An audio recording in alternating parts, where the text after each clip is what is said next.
Okay guys, ito yung ating premium milky talo guys. Napakaganda, pwede sa mga lactating mommies, sa mga babies, sa mga kiddos. So ayan guys.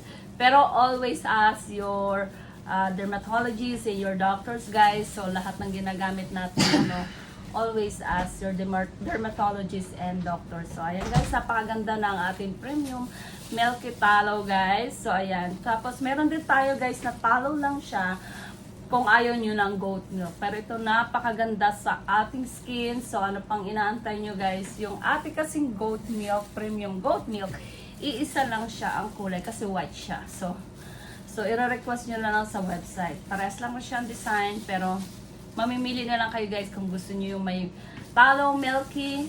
So ayan, yung talo with milky goat milk. So ayan guys, napakaganda. At saka murang-mura guys, bibili ka ng regular price for only 99 cents second one, okay? Bargain na bargain tayo guys, okay? So ano pa inaantay nyo guys? Punta na sa ating website. So ito, come here. Oh, ito yung aking anak. Sekreto ng mga gwapo yan. Oh, ayan. Sekreto ng mga gwapo, guys. So, ayan. Ano pang inaantay nyo?